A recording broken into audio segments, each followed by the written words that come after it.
Concernant les supplications, les invocations, c'est pas seulement toi qui veux ça. Allah aussi il veut ça. Même il te l'ordonne. وَقَالَ رَبُّكُمْ أُدْعُونِي أَسْتَجِبْ لَكُمْ. Votre Seigneur a dit, invoquez-moi. C'est un ordre. Je vais vous exaucer.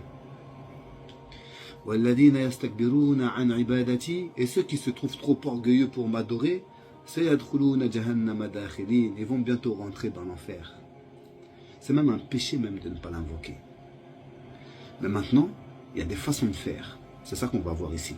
Les conditions pour que tes doigts soient acceptés. Premièrement, l'ikhlas, que tu sois sincère. Et que tu n'invoques que lui. Élimine tous les intermédiaires.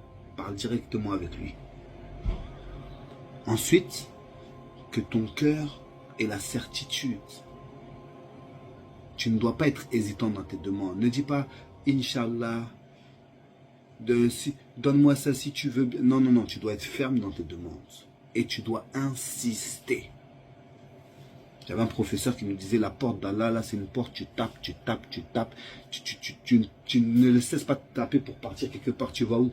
Il n'y a pas d'autre endroit pour partir, c'est là le chemin. Tu n'as pas d'autre choix, tu dois passer par là. Reste là à taper. Il faut mendier ça.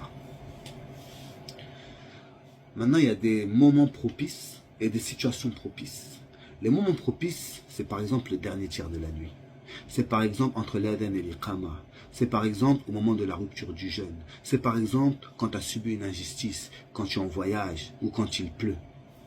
Maintenant, les situations propices, la meilleure c'est le sujoud.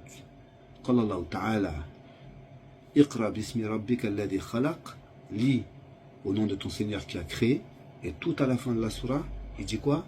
Wasjud waqtarib. Et prosterne-toi et rapproche-toi, gagne en proximité. Quand tu s'agites, humilié, prosterné, la tête par terre. Si tu n'es pas la tête par terre prosternée, alors lève les mains. Et dans tous les cas, oriente-toi vers la Qibla, vers la Kaaba. Ensuite, il faut que tu es baigné dans le halal. Manger du halal, boire du halal, porter du halal. Ne mets pas d'obstacle haram entre toi et ton invocation. Ensuite, quand tu commences maintenant à rentrer dans ta dua, il faut qu'elle commence comme Allah nous l'a enseigné dans Surah Al-Fatiha. Alhamd, la louange. Alhamdulillahi Rabbil Alamin. Ensuite, Al-Thana, l'éloge. Ar-Rahman Ar-Rahim. Ensuite, Al-Tamjid, glorifier sa majesté. Maliki Yawmiddin. Avant que tu commences à demander. Il faut aussi prier et faire les prières sur le prophète. Au début, tu fais ta demande et tu termines encore avec ça. Louange, éloge, tamjid, salat ala nabi. Maintenant, le contenu. Le contenu. Ça doit être quoi? Ça ne doit pas être une demande de quelque chose qui est haram, un péché. Ne demande pas des trucs comme ça. Tu ne dois pas aussi demander de séparer des familles ou de briser les liens de parenté. Ce n'est pas des trucs comme ça. Tu dois demander ce que tu as besoin pour ce dunya et pour l'akhira, l'au-delà. Et en favorisant surtout l'akhira parce que c'est là-bas que c'est durable. Ici, là, c'est éphémère. وَلِلَّهِ الْأَسْمَاءُ الْحُسْنَى فَادْعُوهُ بِهَا. À Allah appartiennent les noms sublimes. Invoquez-le avec ces noms. Les savants ont divisé les noms d'Allah en deux catégories. Asma'ul Jalal, les noms de majesté qui font peur, comme Allah, Al-Jabbar, Al-Aziz, Al-Qahhar. Et les noms de beauté qui donnent espoir, comme Ar-Rahman, Ar-Rahim, Al-Ghaffar, Al-Ghafour, Al-Karim. Et il y a un nom qu'on appelle Ismul A'zam, le nom suprême. Alladhi idha du'iya bihi ajab, avec lequel si tu invoques avec ce nom-là, Allah exauce. Wa idha su'ila bihi, et si tu demandes avec ce nom-là, a'ta, Allah te donne. Qila, on a dit que c'est à la fin de Surat Imran, pardon. Ou bien dans Surat al-Baqarah, ou bien dans Surat al-Taha. Après, il y a des hadiths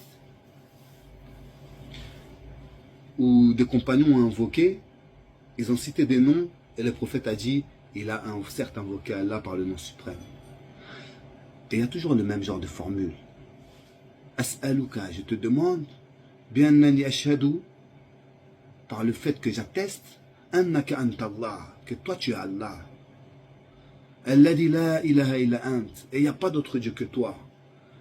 Et après ça, les différents compagnons dans les différents hadiths ont cité des noms différents. Il y en a, ils ont dit Ya Mannan, Ya Hayyoum, Ya Qayyum. Ô toi les vivants, ô toi qui subsiste par toi-même, et celui par qui tout subsiste. D'autres ont dit Al-Ahad, l'unique, As-Samad, notre objectif absolu. Alladhi lam yalid wa lam yulad, celui qui n'a pas été enfanté et qui n'a pas enfanté non plus. Wa lam yakun lahu kufuwan ahad, et qui n'a pas de semblable. En tout cas, il y a plusieurs noms qui ont été cités à la suite de ça. Mais la vérité, c'est que Ismul A'zam, c'est Kalimatut Tawhid. C'est-à-dire, c'est la parole d'unicité. Comme Yunus ibn Matta a invoqué lorsqu'il était jeté dans la mer, en plein milieu de nulle part, avalé par un poisson, lui-même avalé par un autre poisson plus gros, au fond de l'océan. Là, il n'y a plus d'espoir. Là, c'est mort dans le film. Il a dit quoi? La ilaha illa ant. Il n'y a pas d'autre Dieu que toi. Subhanaka. Gloire et pureté à toi. C'est at-tanzih. Inni kuntu min al-zalimin. En vérité, j'ai fait partie des injustes. Voilà kalimatut tawhid encore, la parole de l'unicité. Et après ça, utilise maintenant les noms qui correspondent à ta demande. Si c'est du ilm, de la science que tu veux, alors tu dis As'aluka bi annani ashhadu annaka anta Allah. Et là tu mets les noms qui t'intéressent. Al-Alim, Al-Hakim, le savant, le sage. Antu'allimani, enseigne-moi. Si tu as besoin d'argent, de richesse, As'aluka bi annani ashhadu annaka anta Allah. La ilaha illa ant. Les noms qui t'intéressent maintenant. Al-Karim, le généreux. Al-Razaq, celui qui donne. Al-Wahhab. An tu'tiyani, pour que tu me donnes. Wa hakadha.